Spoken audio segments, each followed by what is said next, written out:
Hello guys, meron tayong dinamo dito na ayon sa may-ari ay napabayaan niyang bukas kung kaya't nasunog daw ang wiring. So tingnan natin kung ano natin magagawa dito. Dalawang option lang ang dapat natin gawin dito. Una, i-rewind natin or ibabad natin sa varnish bago natin siya i-rewind. Pag naibabad mo ito sa varnish, pag nawala ang shortage nito, bumabalik na ito sa normal. So ipakita ko muna sa inyo kung umiikot to. Lagyan natin ng siya voltahe. So nakaset up tayo sa 12 volts yung input at 5 ampere ang kanya. Tingnan natin. So hindi siya umiikot. At kung mapapansin nyo, bumabagsak yung kanyang voltahe. See? Ibig sabihin, nagso-short siya. So tingnan natin sa analog.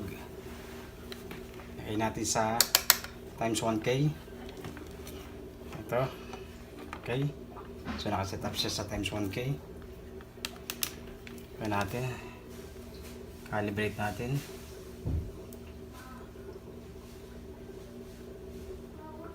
Okay.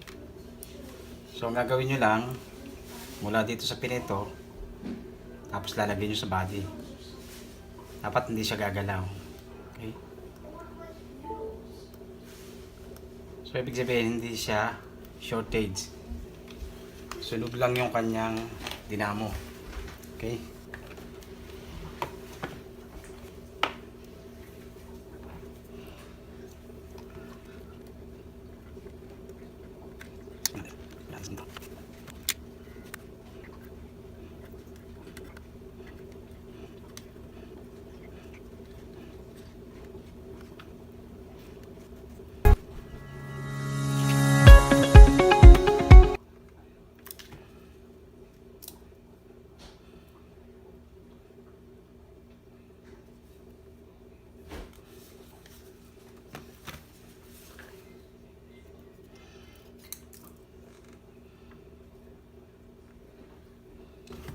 So kung mapapansin nyo guys, sunog na sunog siya.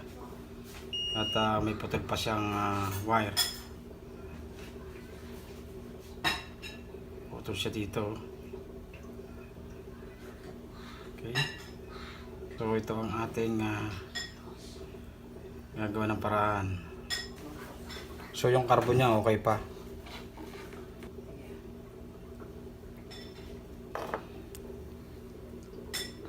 So ang solution nito, rewind na guys.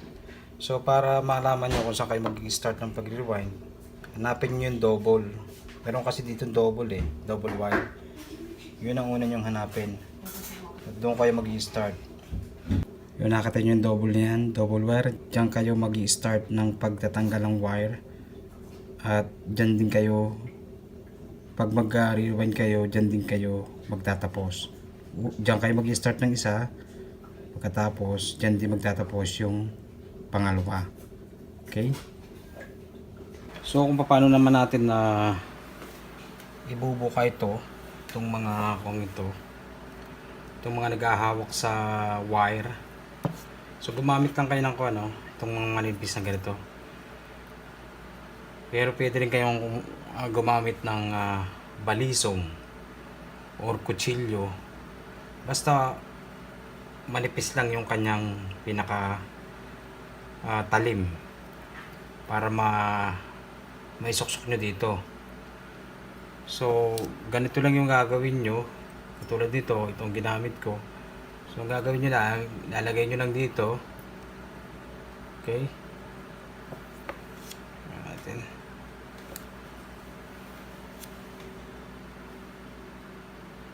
Focus natin para makita nyo. Ayan.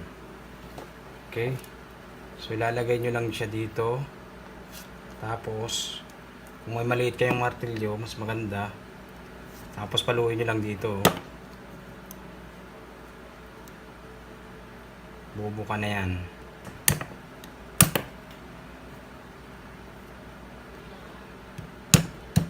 Yun. See? Nakita nyo? Bumuka na siya, oh. Yan, oh. Tanya? So, ganun lang ang gagawin nyo dito sa lahat. Pagkatapos, so napabukan na natin yan. Gaya na sinabi ko, mag-start kayo doon sa dalawang linya. Ito kasi putol na to eh. So, hanapin natin yung dalawang linya. Ito. Okay. So, ito yung dalawang linya. Bukanin natin to.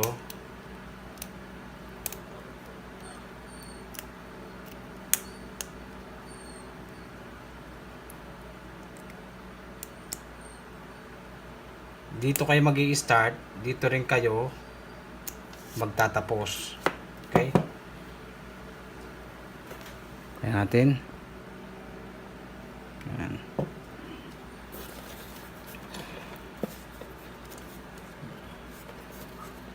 Gamit lang tayo ng lulos. Buti natin to.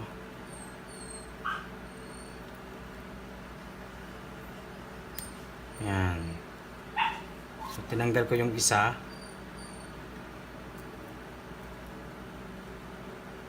Kung mapapansin nyo, hindi ko siya matanggal. Ibig sabihin, nasa ilalim siya. So, tatanggalin nyo dito ay itong isa. Kung ano yung nasa ibabaw, yun ang yung tatanggalin. Okay? So, ibig sabihin ito ay ito yung last. Okay? Tanggalin natin to.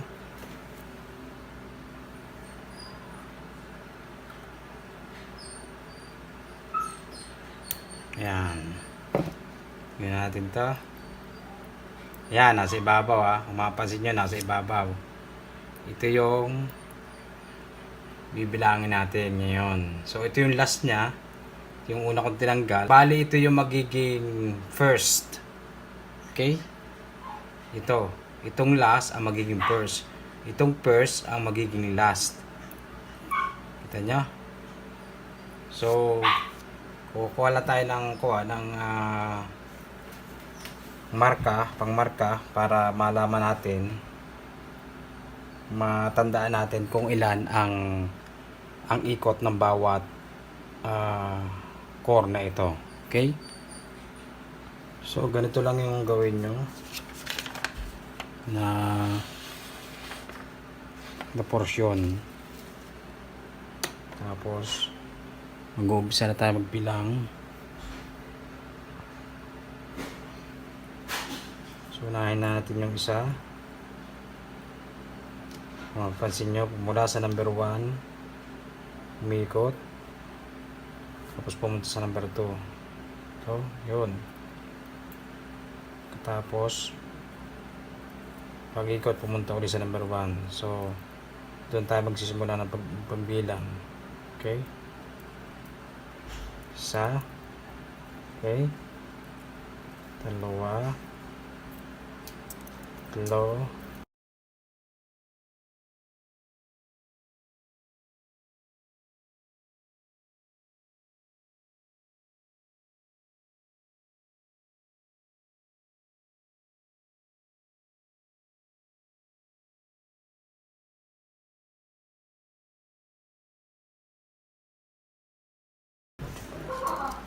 Six.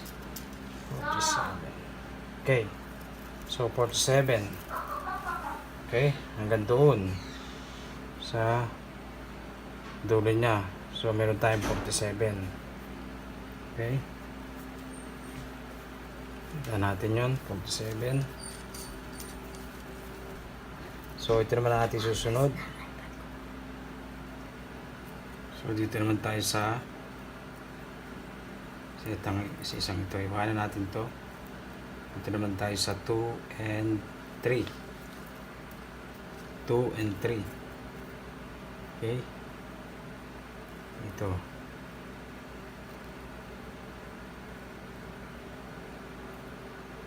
So, ganyan yan. Ayan. Okay. So, pag ganun pa rin yung takbo niya.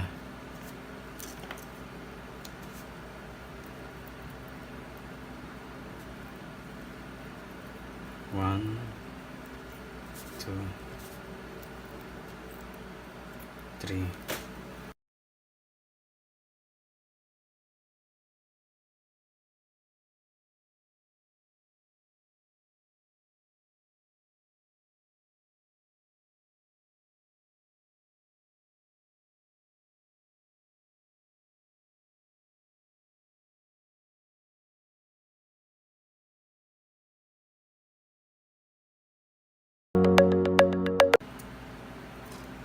Okay.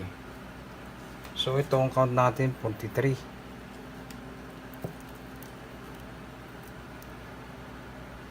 Tapos nag-connect siya dito sa pangapat. So kung papaganyan siya, ganyan. So mamaya paganyan natin 43. Tingnan natin kung pare-parehas to. So may na kayo 43.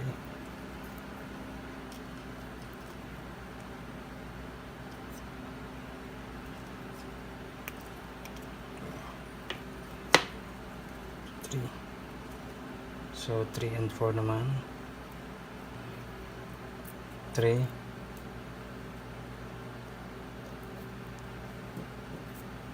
Tuminta.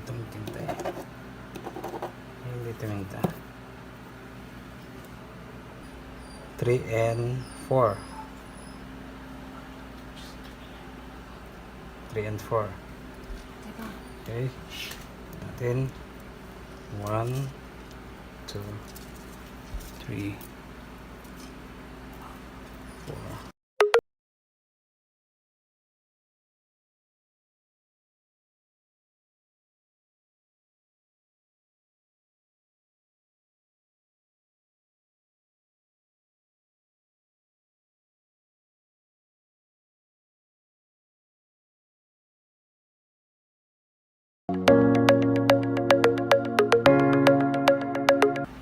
Six, 47.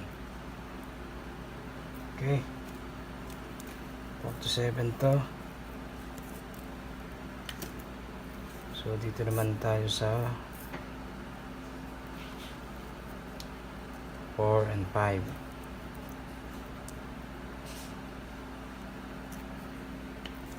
Okay. So ito yung last. 1, 2, 3,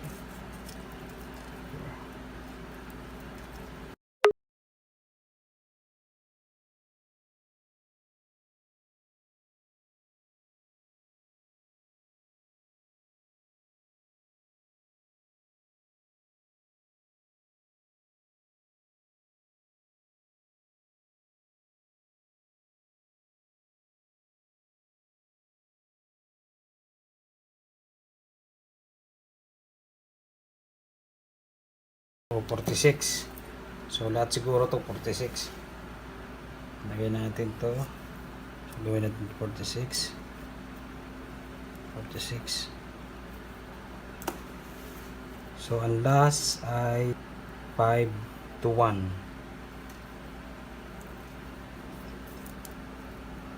5 to 1. Yun. Okay.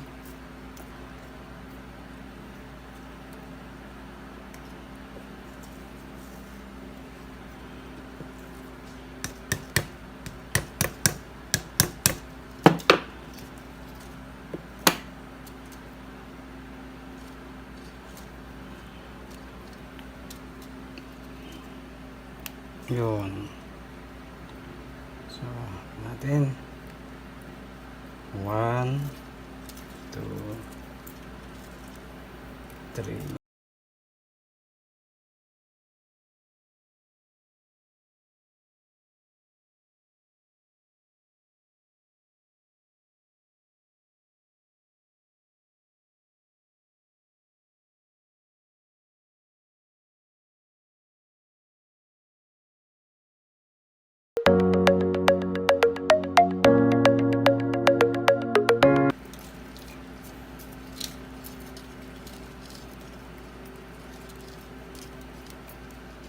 See? 46.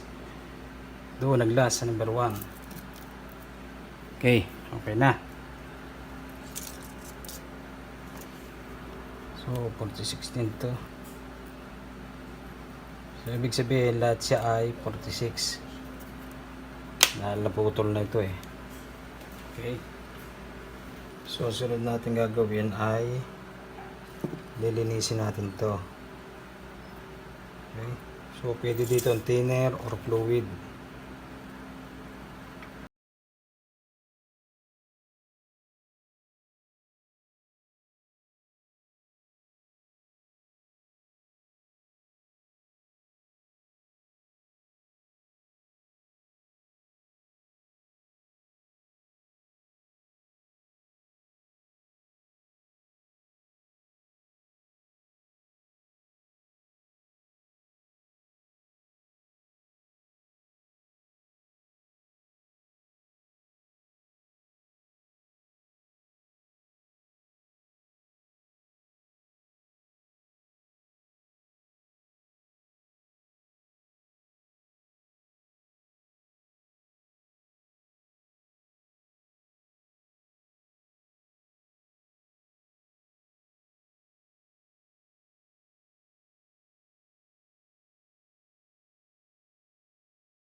sukatin natin ang wire. Okay, dapat meron kayong panukat. So ito yung wire natin. So 17.017. So meron ako dito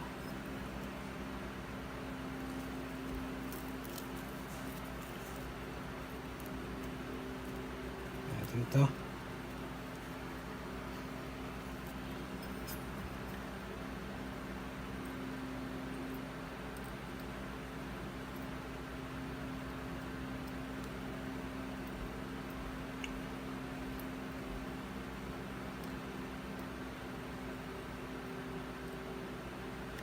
So 14 siya dito. Medyo maliit ito. Kaya.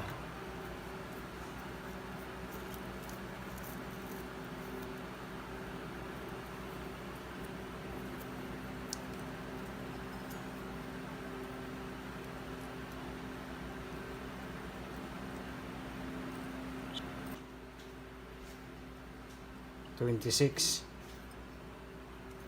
28, 26. So dalawa ang diferensya. 28. Ano tayo dito? So dito tayo sa number 28. Medyo malapit-lapit to. So start na tayo. Ito kahit saan kayo mag-start dito. Basta nakuha nyo na ito, okay na. Start tayo dito.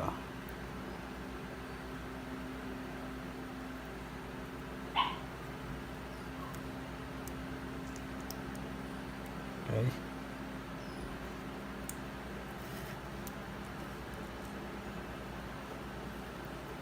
One.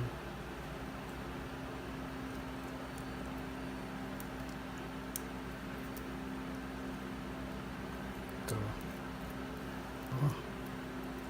3.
Five. 46. Okay. Kanina kasi kinalas natin pa ganun, di ba? Ngayon, kapag binalik natin siya, nilagyan na natin ng bagong wire, papagano naman siya. Papunta naman doon ang ikot. Okay?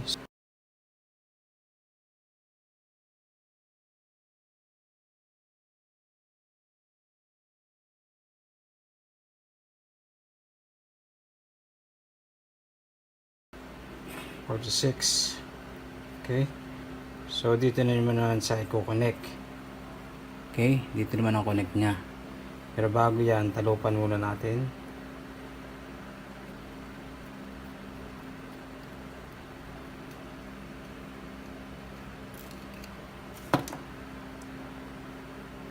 Yun.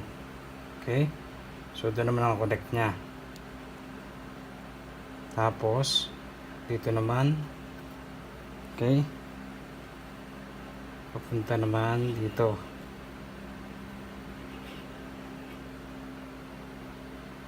1, 2, 3.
Okay, ito naman. Ito naman natin sasabit. Sunod na ito.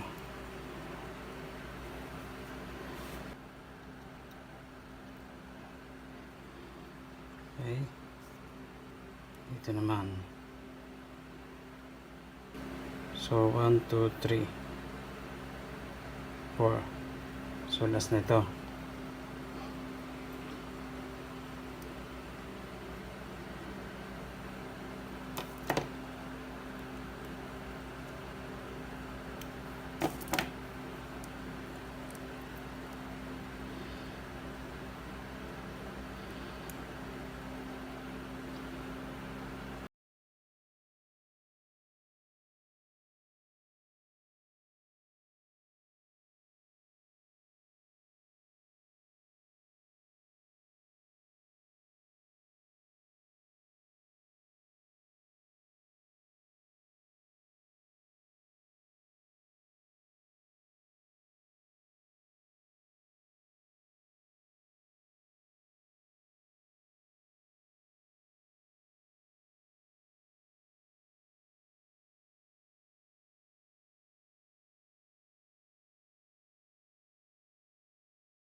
Six. Yun. Ito nyo. Tapos, iikot lang natin yan dito. Ganoon. Para naman, maikot natin dito. Magaganag natin dito sa una. Okay.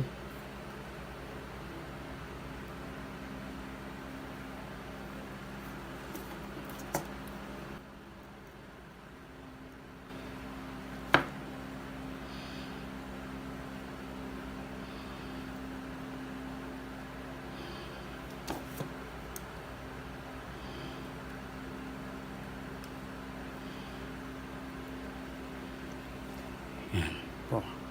Focus natin para makita nyo. Ito ha. Ito ang last. Okay. Tapos iikot nyo ganyan. Punta dito. Yun. Tapos kukunik nyo doon sa una. Yun yung una eh. Yun yung kanina sinasabi ko sa inyo kanina yung dalawang wire ang ating unahin.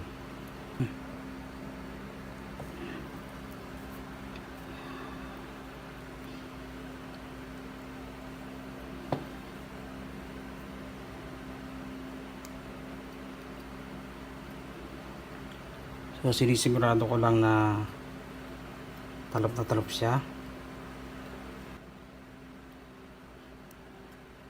Okay. Ngayon, ipitin na natin.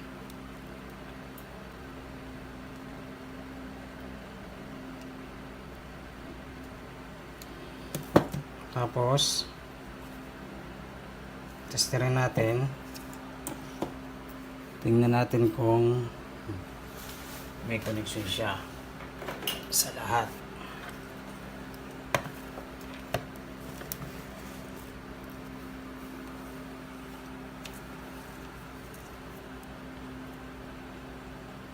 Okay. Okay. Okay. Okay.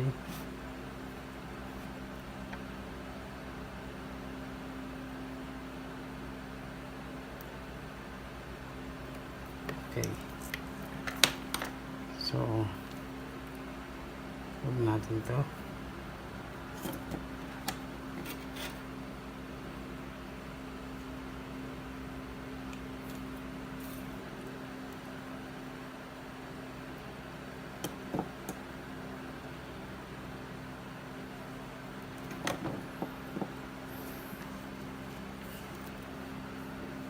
Tapos kayatin natin.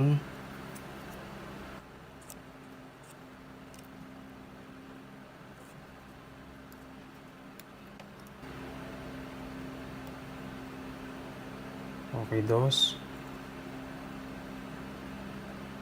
Dos. Dos.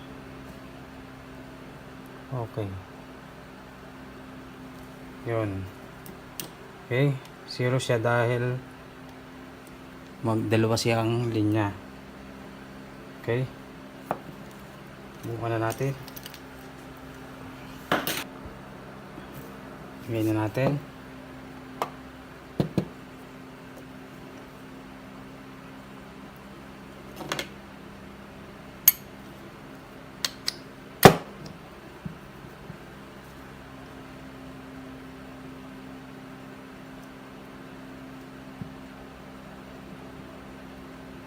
So, ang paglalagay nito, kakaliwitin nito one by one. Yan.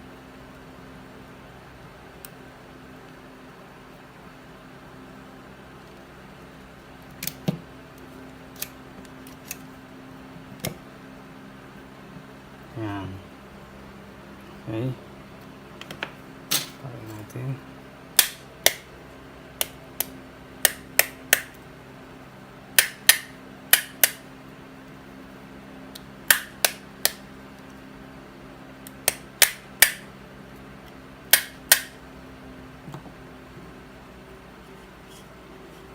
Subukan na natin, guys. So nilagyan ko siya ng tape para makita nyo ang ikot niya.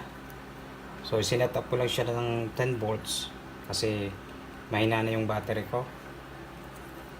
So ito yung kanyang negative at ito yung kanyang positive. Okay, tingnan natin.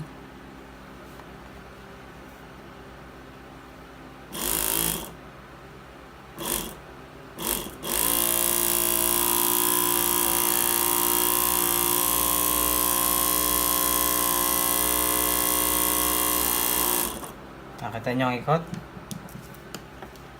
So, ganun lang guys ang pag-rewind ng armature. At nawa ay minatutunan uli kayo ngayong araw nito. Sana ipatuloy nyo yung subaybayan ng aking video at ang mga susunod ko pang mga iba't ibang kaalaman na ipapakita sa inyo. Muli, maraming salamat sa patuloy nyong pagtangkilik at shout out sa inyong lahat mga guys. At God bless sa inyo lahat. Okay? Thank you.